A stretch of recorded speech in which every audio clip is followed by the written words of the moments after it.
আচ্ছা, আপনারাও কি আমার সাথে একমত? কিছু রান্না থাকে যেগুলো পেট ভরায় না কিন্তু মন শান্ত করে। এই রেসিপিটা তাদের জন্য যারা শুধু ফ্ল্যাশি খাবার নয়, ভাতের সাথে মানানসই স্বাদও খোঁজে, যাদের কাছে মাছ মানেই ফ্রাই বা গ্রেভি না, বরং চামচে তুলে নেওয়া ঝোল। তবে ট্যাংরা মাছের ঝোলটা করার জন্য আমি এখানে ব্যবহার করছি আলু আর মূলো। তবে আপনারা একটা প্রশ্ন করতেই পারেন, ট্যাংরা মাছের ঝোলে মূলো কেন ব্যবহার হচ্ছে? মূলো এখানে আসলে একটা সবজি নয়, ঝোলের ভিতরে ওর একটা কাজ আছে।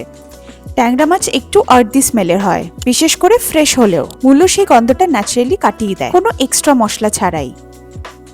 আরেকটা বড় কারণ হচ্ছে মূলো রান্না হলে তার হালকা ঝাঁঝটা ঝোলে ছড়িয়ে পড়ে, যার ফলে ঝোলটা ভারী লাগে না, বরং বেশ হালকা থাকে। একদিকে আলু ঝোলকে ঘন করে, অন্যদিকে মূলো ঝোলকে ব্যালেন্স করে। মাছটাকে ভালো করে ধুয়ে নিয়ে নুন আর হলুদ দিয়ে ম্যারিনেট করে রাখলাম। এবার কড়াইতে সর্ষের তেল দিয়ে গরম করে মাছগুলোকে দিয়ে ভেজে নেব। হালকা লাল ভাজা করে নিয়ে মাছগুলোকে তুলে নেব। তবে জানেন তো, ট্যাংরা মাছ ছোট, হালকা আর খুব দ্রুত হজম হয়। যাদের ভারী মাছ খেলে পেট ভার লাগে তাদের জন্য ট্যাংরা একটা সেফ চয়েস।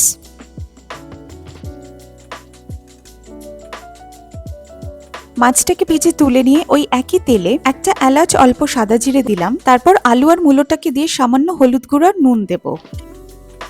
এবার একটা আলাদা ছোট বাটিতে 1 ছোট চামচ লঙ্কার গুঁড়ো, হলুদ, জিরের গুঁড়ো আর জল দিয়ে একটা পেস্ট করে নেব। আলু আর মূলোটা ভাজা হয়ে গেলে টমেটোটাকে দিয়ে একটু মিশিয়ে নিয়ে বানিয়ে রাখা মশলার পেস্টটা এখানে দিয়ে দেব। তারপরে ভালো করে মিশিয়ে নিয়ে জল দিয়ে দেব। তারপর কিছুক্ষণ ফুটতে রেখে দেব। এই ঝোলটা দেখলে বোঝা যায় ভালো রান্নার জন্য সবসময় বড় মাছ বা জটিল রেসিপি লাগে না। সঠিক সাইজের ট্যাংরা, আলু, মূলো আর হালকা ঝোল এইটুকুই যথেষ্ট ভাতের থালাটায় জমিয়ে দেওয়ার জন্য। এখানে ঝোলটা একটু ফুটে আসলে আমরা সামান্য নুন দিয়ে আর মাছগুলোকে দিয়ে দেব। তারপর নামানোর আগে সামান্য ধনেপাতা উপর দিয়ে ছড়িয়ে নিলেই রেডি।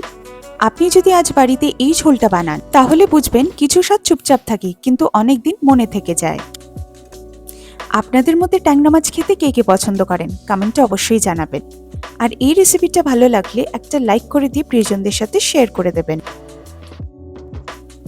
এরকম আরও সুস্বাদু রেসিপিস দেখার জন্য আমার চ্যানেলটিকে সাবস্ক্রাইব করে পাশে থাকবেন। খুব তাড়াতাড়ি দেখা হবে নতুন একটি স্বাদ, নতুন একটি গল্প নিয়ে। ভালো থাকবেন, সুস্থ থাকবেন।